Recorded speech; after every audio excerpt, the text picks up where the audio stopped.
시며 내 성명을 파멸해서 구속하시고 인자와 긍휼로 간을 씌우시며 좋은 곳으로 내 소원을 만족케 하사 내 청춘으로 독수리같이 새롭게 하시는도다. 여호와께서 의로운 일을 행하시며 압박당하는 모든 자를 위하여 판단하시는도다. 그 행위를 모세에게 그 행사를 이스라엘 자손에게 알리셨도다. 여호와는 자비로우시며 은혜로우시며 노하기를 더디하시며 인자하심이 풍부하도다. 항상 경책치 아니하시며 노를 영원히 품지 아니하시리로다. 우리의 죄를 따라 처처하지 아니하시며 우리의 죄악을 따라 갚지 아니하셨으니. 그다음 그 다음에 10절이 됩니다. 강은희 전도사님 읽으시는데 이걸 꺼놓고 읽으셔서 11절.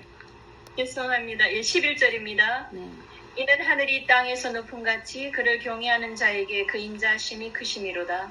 동이 서에서 먼 것 같이 우리 죄가를 우리에게서 멀리 옮기셨으며 아비가 자식을 불쌍히 여김같이 여호와께서 자기를 경외하는 자를 불쌍히 여기시나니 이는 저가 우리의 체질을 아시며 우리가 진토임을 기억하심이로다.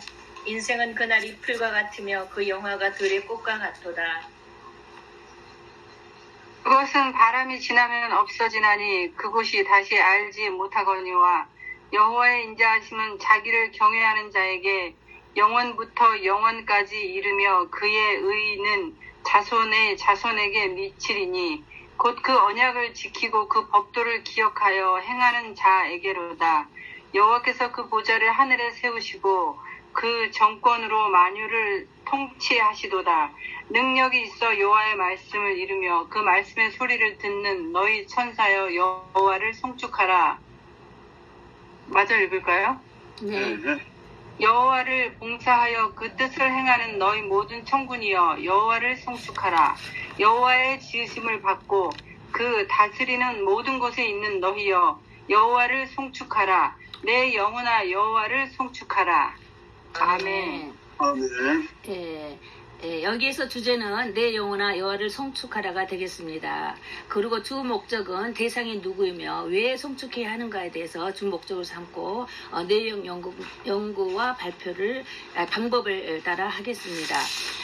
여기서 보면은 우리가 피아즘 구조에 대해서 잘 배워서 아실 것입니다. 그래서 우리가 히브리 문장 구조로서 히브리만이 가지고 있는 독특한 문장 구조가 있다고 우리가 배웠습니다. 키아즘 프리칭에 대한 원리를 우리 배운 것과 같이 히브리인들의 구조는 암송하기 위해서 키아즘 구조를 했다고 합니다. 그 눈으로 보는 것이 아니라 귀를 위하여 문체였음을 이제 발견하였고 히브리 사고 방식으로 해석해야 한다고 학자들은 또 주장을 했습니다. 그래서 내향적 병형 구조라고 말을 하고 있고요. 이 키아즘은 교대 병형 구조로 배열이 되어 있습니다. 예를 들어서 바울 서신에서도 로마서 등 서신에서도 보면은 교차 구조로 배열을 많이 하고 있습니다. 한 해로 믿음이란 단어를 맞추기 위해서 믿음은 들음에서 나고 하나님 말씀은 들음에서 나고 듣고 깨닫고 지켜 행하는 것에 대해서 대조 현상을 일으키면서 설명을 하고 있습니다. 이걸 가지고 대칭 구조로 재해석하면서 목적을 제시한다라고 이렇게 보게 되겠습니다. 그러면 지금 내용 설명을 들어가도록 하겠습니다. 여기 1절을 보면 1절에 송축이라는 말이 나왔습니다. 내 영혼아 여호와를 송축하라. 송축이 뭔가? 그러니까 축복을 말하는 건데 우리가 좀 전에 전 시간에 또 말씀하신 것처럼 송축이라는 것은 영광 돌려드리는 것으로 올려드리는 거 유로토스라고 우리가 배웠습니다. 하나님께서 우리에게 오는 것은 파스인 것에 비해서 우리가 하나님께 올려드리는 것을 유로게 토스라고 이렇게 해서 하나님을 송축합니다. 하나님께 영광 돌립니다. 이럴 때 쓰여지는 방법으로서 이 송축을, 이 찬양을 찬양받으셔서 모든 영광을 주께 돌립니다. 이러한 것을 저는 유력의 토스라고 이렇게 구분해서 이렇게 이렇게 설명을 할 수 있겠습니다. 그래서 송축이라는 것은 송소를 향하여 너희 손을 들고 여호와께 송축하라. 이것이 시편 134편 2절에도 잘 나와 있습니다. 여호와를 송축하는 것은 하나님으로 승리한 자를 부르는 노래이고 하나님의 복을 누리는 자가 외치는 함성이며 하나님 안에 들어가 있는 자가 하는 신앙 고백이라 하겠습니다. 신앙 고백과 같이 또 하나님께 영광 돌리고 올려드리는 것, 드려진 위에서 내리는 것이 꼭 우리로 인하여 하나님께 올려드리는 것, 이걸 좀 우리가 이 전 시간에 잘 배웠습니다. 그래서 송축이라는 이 헤브리어 말은 바락은 무릎을 꿇다, 송축하다, 결국 이것은 경배하다, 절하다. 경배한다는 것은 그 절한다라는 말이죠. 경의를 표한다라는 그런 뜻을 가지고 있습니다. 그래서 시편 103편은 송축하라 1절로 시작해서 송축하라 22절로 이제 끝이 납니다. 처음 시작도 송축하라, 끝에도 송축하라로 이제 끝이 난다는 것이죠. 그럼 이 송축의 의미는 무엇인가? 경이로움을 송축하다, 하나님 경의를 표한다. 이 말은 경의를 송축하다, 경이로움을 송축하다. 이것은 하나님의 뜻과 의미를 이제 말씀을 하는 것입니다. 그래서 누가 송축해 하는가, 이 송축해 하는가. 를 시편 103편을 통해서 이 송축은 이 바라크라고도 이렇게 합니다. 기억하고 인정하면서 그렇죠. 너의 이를 기억하라. 그렇죠. 성호를 높이며 그 은택을 잊지 말지어다 기억하라는 말씀이 있잖아요. 그래서 여호와 하나님께 감사하며 찬양하는 일이 송축의 1차적인 의미라고 이렇게 보고 있습니다. 송축이 막연한 찬양이 아니라 내 삶에 이루어지는 모든 일들을 하나님의 은혜로 인정하고 이를 기억하면서 이를 행하신 하나님께 감사하는 찬송이기도 하는 것입니다. 그래서 하나님의 뜻과 의미는 그럼 무엇인가 해서 103편은 내 영혼아 여호와를 송축하라로 시작해서 이렇게 여호와를 송축하라 끝난다고 했고요. 처음부터 끝까지 하나님의 긍휼 인자하심, 은혜를 노래하고 감사하는 찬양이었습니다. 이 시편은 무서운 전염병에 공포를 떨고 있는 성도들에게 선포를 했을까 하는 의문점도 갖고 있습니다. 그렇지만 이 103편은 시편은 다윗이 썼잖아요.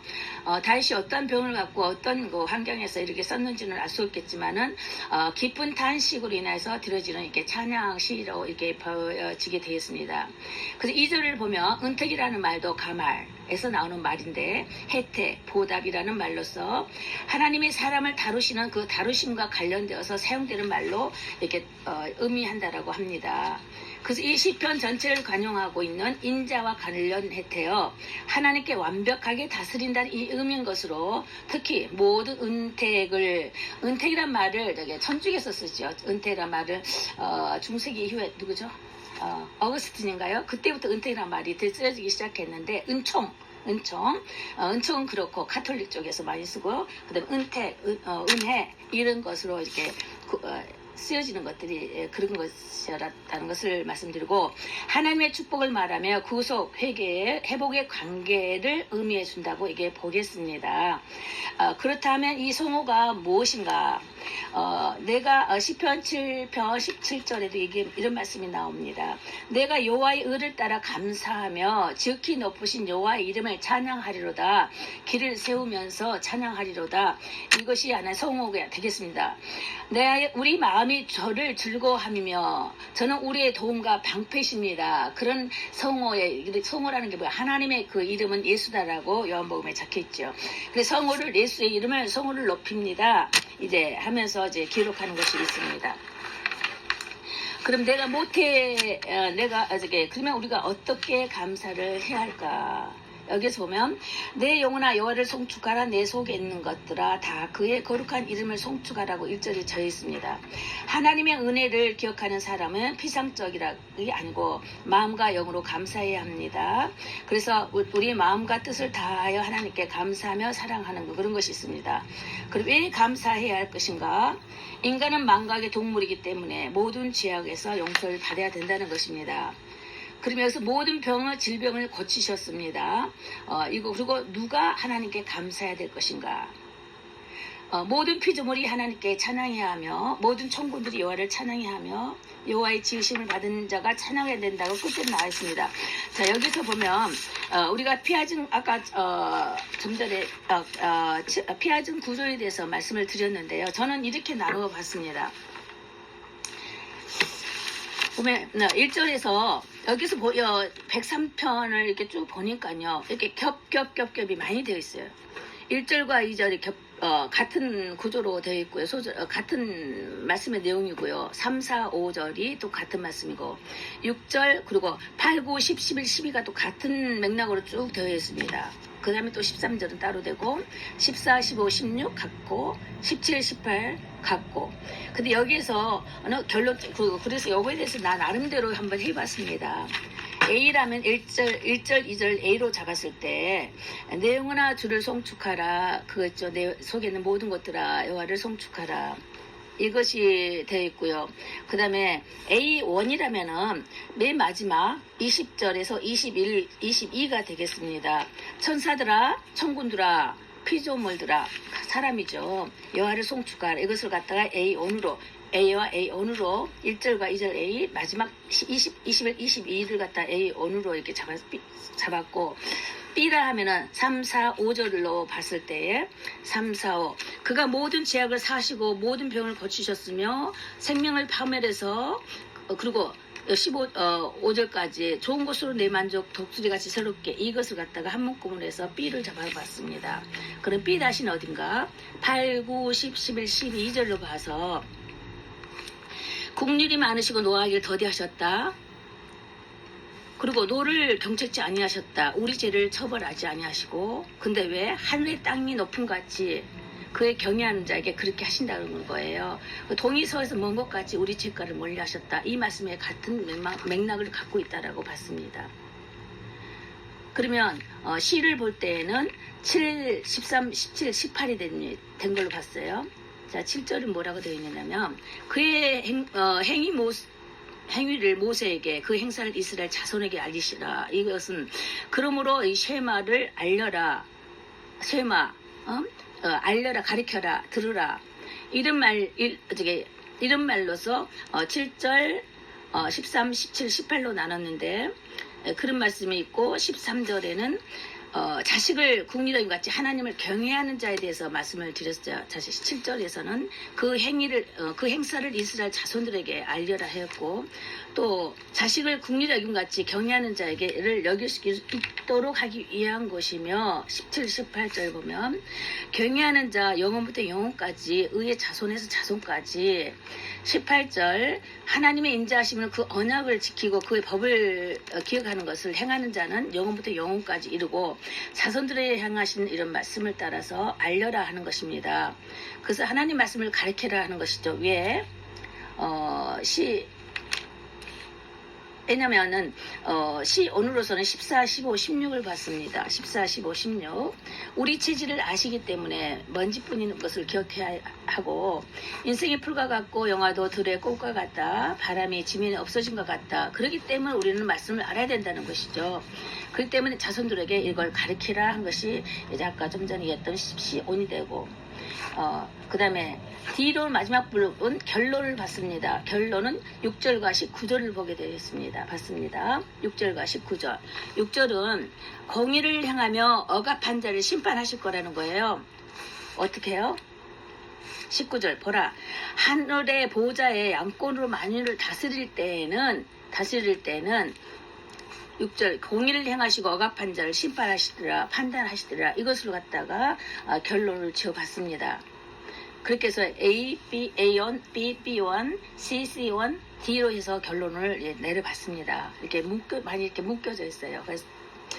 그래서 여기에서 우리가 송축해야 된다는 것이 내 영혼아 주를 송축해야 한다는 것은 곧 누가 송축해야 할 것인가? 천사, 천군, 하나님의 지음받으신 모든 사람들이 송축해야 된다라는 것으로 결론을 이렇게 내용 연구로서 이렇게 나름 해봤습니다. 그러면 여기에서 아까 설명을 제가 말씀을 드렸고요. 간단하게 아까 말씀한 것처럼 적용하는 문제로 들어가겠습니다. 적용이라는 게 다른 게 없어요. 저희에 대한 하나님께서 저에게 연단하실 때 그러한 패턴을 갖다가 말씀을 드리기 위해서 몇 가지 이렇게 부분적으로 단계적으로 그 말씀을 드리는 것입니다. 하나님께서 저에게 어떤 식으로 다가와 주셨고 훈련하셨고 이제 그런 과정을 이제 네 부분으로 나눠서 이제 좀 적어봤습니다.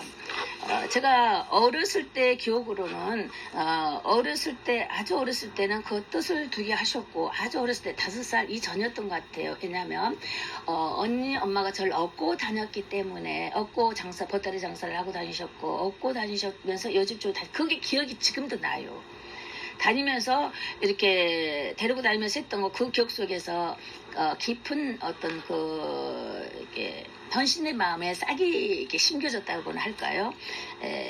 그런 어려움 속에서 드려지는 그 옛날 우리도 나뿐만이 아니잖아요. 어려움 속에서 핀 꽃이라 할까요? 네, 그런 계통이죠. 그런 것이잖아요. 요즘에는 그 어려움을 모르기 때문에 좀 냉랭하지만 옛날에는 어려움 속에서 정이라는 게 싹 트였습니다. 지금 참 아쉬운 부분이 있다면 이제 그런 것이 되겠는데 어릴 때 기억으로 이제 그렇게 되고 뜻을 두게 하셨고 내가 14살 때는 그게 뭔지 몰랐는데 철로 역전과 같은 그런 그 흐름의 환상을 봤어요. 근데 그게 환상이 뭐 그런 거 모르고 저는 모르는 상태인데 그걸 안 지가 언제 알았느냐면은 우리 애들 키우면서 철로 역정을 더소실에서 책을 빌려봤는데 그게 봤어요. 아니 근데 가면 그때 생각이 난 거야. 어머 내가 14살 때 희한한 것을 봤는데 이게 이런 것 같은 거네. 단계별로 문이 있는데 그 단계의 문을 통과할 때마다 되어지는 그것을 상황을 이렇게 봤거든요. 어머 이게네. 이제 그런 것을 이제 그때 깨달았다는 것이죠. 그러니까 엄청 40년이 지난 후죠. 그걸 이제 알았던 것이고 또 한 단계에서는 이제 25살 정도 됐습니다. 인격적으로 하나님을 체험하는 그런 단계가 있습니다. 그러니까 어렸을 때부터 주일학교 이제 다녔지만은 인격적으로 또 하나님을 만나는 성령 안에 거하는 그런 성령 체험이 있는 단계가 이제 25살이 과정이었습니다. 그게 두 번째 단계였는데 이때 성장기에서는 육체를 단련시키기 위한 어떤 끼를 키웠던 것 같아요. 육체를 단련시키기 위한 끼. 내가 굉장히 내성적이었거든요. 말도 못하고, 이렇게 손도 못 들고, 그냥, 너 죽어야 되나 보다. 하여간에, 아이가 그러는데, 어떤 식으로까지 훈련을 시켰느냐면, 전도 훈련할 때는 집 똑똑똑똑 문 뚫는 것부터 시작해서, 이렇게 담력을 길러주셨어요. 그게 25살부터 제가 교육 상담원으로 있으면서부터 이제 그렇게 부모들을 만나고 알지 못한 부모들을 만나면서 이 교육 상담이 아닌 인생 상담에 들어가고 이 미스가요. 그래서 간접적인 이 세상 체험을 엄청 했습니다. 그래서 이제 밖에 가서는 그냥 뻥뻥 울고 누가 보면 날 실현당한 여자를 봤겠죠. 그렇게 나 아닌 간접적인 체험을 이제 보면서 이게 담력을 얻고 세상이 그렇구나 하고 이제 많은 걸 경험했던 것입니다. 그것이 이제 그러면서 이제 기도 훈련의 모습으로 들어갔던 것이 25살 때부터 30살 때까지 5년 동안에 이렇게 엄청 기도의 훈련을 많이 받았습니다. 아침에 신학 공부하면서 전시작 갔다 오면 이제 또 이제 산에 올라가고 이런 것들이 있었잖아. 우리 그때는 한양 그랬잖아요. 이제 그런 식으로 기도 훈련을 이제 많이 받았고 그 다음 단계에서는 미국으로 들어왔을 때 30살 때부터는 35년 동안에는 제가 풀목불에서 경과 내 생각을 죽이는 훈련을 이제 미국 생활에서부터 시작되었습니다. 그게 35년 동안이었었어요. 사람도 만나주지 아니었고, 그러니까는 한국에서 5년 하고 미국에서 35년에서 근 40년 동안 전 사람 관계를 갖지 않아서 말도 안 해봤고 말도 못하고 이제 말도 어눌하고 그래서 누가 말하면 너 어느 나라에서 왔느냐라고 할 정도 말에 이게 상대 소통이 안 됐다고 이제. 그래요. 지금도 많이 그러지만 아주 심했죠. 소통이 안 된다고. 너하고 도대체 상대가 안 되고 말이 안 되고 엉뚱한 소리만 하고 무슨 말도 못 알아듣고 이제 그 정도 끼가 좀 있잖아요. 그런 식으로 왜냐하면 이렇게 많은 어렸을 때부터도 혼자의 성장 과정에서 대화가 없었지만은 계속 미국 와서까지도 35년 그건 뭐예요. 그건 몇십 년 갔다 40년이 넘겠죠. 그렇게까지는 제가 말을 없이 훈련 속에서만 이제 들어 있었습니다. 그게 저는 풀목불 훈련이라고 이제 그렇게 표현을 합니다. 둘러치기, 엎어치기, 던지기, 죽음과 삶이 오가는 그런 세월 속에서 훈련을 이제 받았던 것입니다. 이제 내가 고집스러운 것만큼 또 이렇게 내 자신의 견고한 찐을 무너뜨리기까지의 훈련이 더 심했던 거겠지요. 고집이 없는 것 같은데도 고집이 심했던 그런 것도 다 내려앉히기 위한 그런 거 안압학으로 정말 어려움이 많았습니다. 그런 매일 삶과 죽음에 연속되는 이 세월 속에서의 훈련법이었습니다. 그 다음에 이제 네 번째 단계에서는 2014년부터 21년까지 지금 한 7년 됐나요? 8년째 되나요? 그때부터는 교회 시무사역으로 하면서 얼굴이 들어올리기 시작했어요.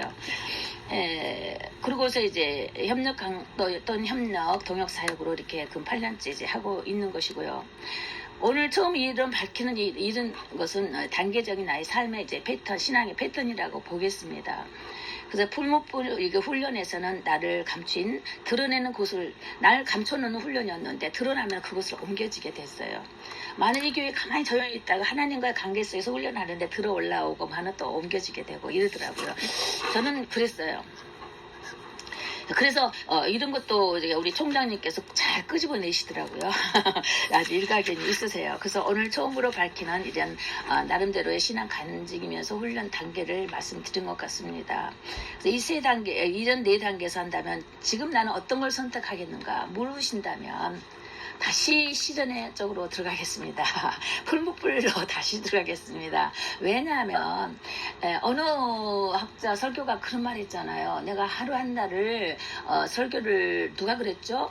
한다 할지라도 나는 그 남은 시간을 훈련으로 하겠다라고 아주 유명한 설교자가 한 말이 있었는데 이제 그런 것처럼 역시 훈련이 많을수록 다자질의 밑작업이 참 좋았다고 생각하고 그런 어려움에 이게 풀목불 속에서 주님이 만나주시는 그 아주 기품이 아주 참 많았고 성경적으로 이렇게 풀어주시는 꼬리에 꼬리 뭐 신구약을 앞뒤로 가시면서 말씀과 말씀으로 맺어주면서 풀어주시는 이런 과정이 있을 때에 이런 어려움 속에서 하나님을 더 가까이 만났고 더 가까이 접하는 것 환경이 어려울수록 더 가까이 접해주시면서 이렇게 만져주시는 이런 과정에 너무도 참 좋았어요. 그래서 홀로의 시간을 참 잘 갔습니다. 훈련이 원장 잘 돼가지고 이제 그런 것처럼 지금도 다시 선택하라면 다시 풀목불로 들어가겠습니다. 이러고 싶을 정도로 환란이 없으면 재미가 없어요. 요즘 내가 너무 참 이제 쉽게 살고 있습니다.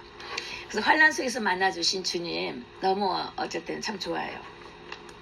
그래서 2단계 훈련을 그 풀목불의 이런 2단계 훈련이라는 것은 어떤 육신을 단련시키기 위한 2단계 훈련이었을 경우에는 좀 보람이 있을 수가 있어요.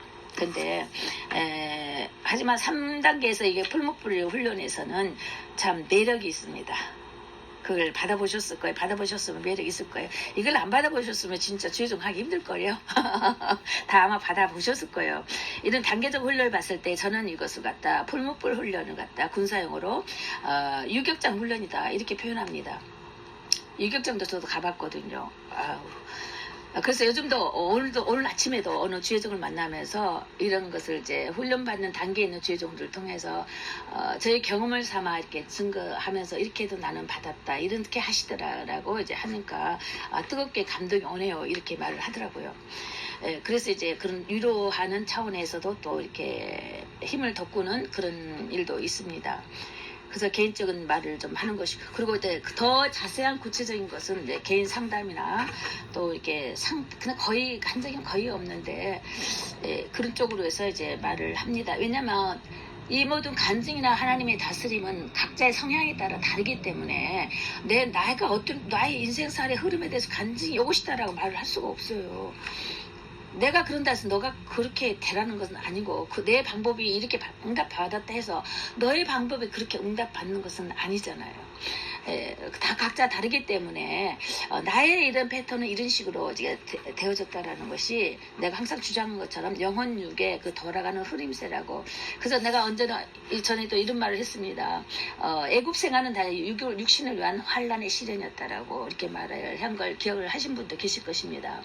그러면 광야의 이런 시련은 뭐였나? 고난의 시련인데 이 고난의 시련 상급받는 훈련입니다.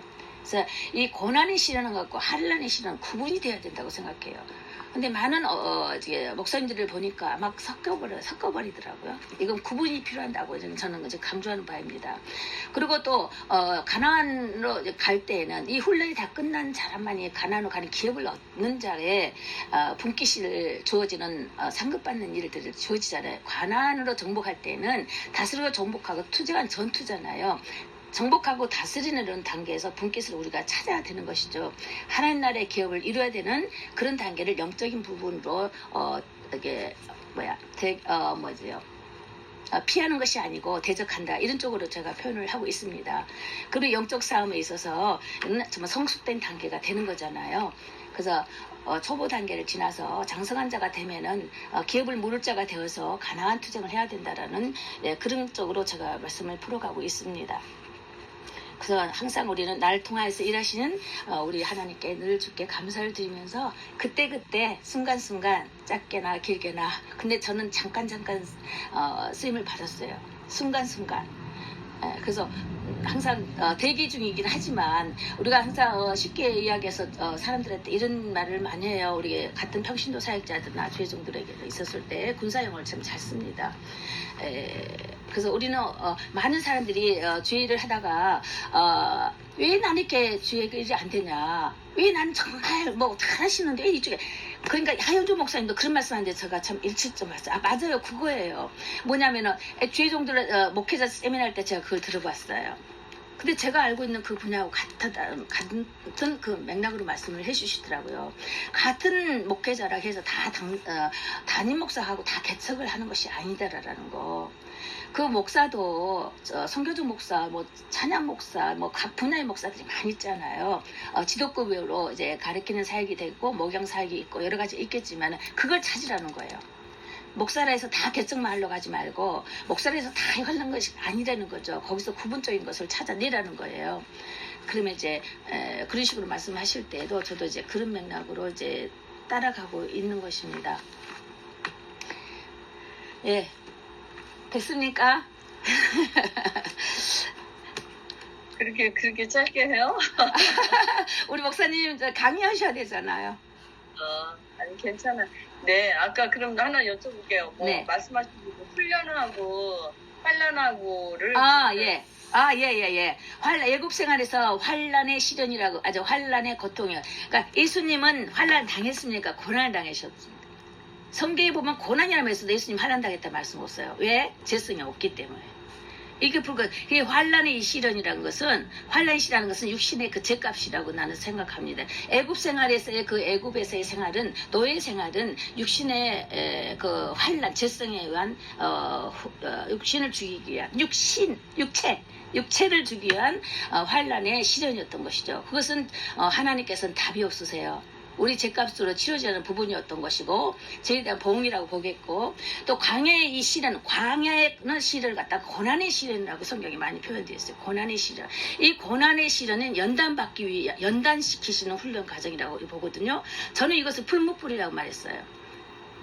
네, 그러니까 지금 이것을 광야의 시련은 훈련 단계 고난의 시련으로 표현하는 거죠. 고난의 시련. 이 고난의 시련은 우리 죄값으로 인한 고난이 아니고요. 상급받기 위한 훈련 받는 거예요. 이것은 하나님께서 상급으로 취급해 주시는 것을 성경을 보면 이런 식으로 좀 보게 됩니다. 그리고 대환란은 뭐냐? 대환란은 교회가 이미 그 본질을 잃어버렸을 때는 대환란이 그 다음에 오는 거잖아요. 교회가 본질을 잊어버렸을 때, 그때는 대환란. 이렇게 저는 구분합니다. 그리고 아까 전에도 말씀을 했지만 성막을 봤을 때 성막에 들어가면 뜰이 있잖아요. 뜰 하면 성막 안에 성수가 있잖아요. 성수와 지성수를 그 3분야로 구분합니다. 그래서 광야의 뜰에 성막의 뜰에 들어오는 자는 누구나 다 들어올 수가 있지만 구원이 없다라고 저는 말을 하는 것입니다. 그렇잖아요. 성경에 뜰에 있는 자는 구원이 없다라고 성경에도 써 있잖아요. 그러면 성수 안에 들어와야 되는 거예요. 교회 안에 들어와야 되는 거지요. 그러면 성수 안에는 뭐가 있어요? 떡상이고 뭐 촛대 등대고 뭐 기도 뭐 이거 다 있잖아요. 교회 예배법이 가는 것들이 들어있잖아요. 그것은 왜 필요한 것인가? 우리 혼을 위한 하나 훈련이지요. 이 혼을 하나님께로 드려지게 하는 게 교육 이런 그래서 이렇게 성막에 들어온 성막 자체가 저는 육체로 봅니다. 육체. 성소라는 것은 이 영으로 그 마인드 생각을 보는 거예요. 지정의 생각으로 보는 것이고요. 그 다음에 그 안에 지성소는 성삼위 하나님이 계시는 법궤가 있는 거잖아요. 성삼위 하나님이 법궤를 갖다 서 성삼위 하나님의 안에 계시다. 근데 법궤 안에 뭐가 있습니까? 법궤 안에는 뭐야? 법이 있잖아요. 하나님이 계시죠. 만나가 뭐예요? 예수님이죠. 만나 말씀의 떡이죠.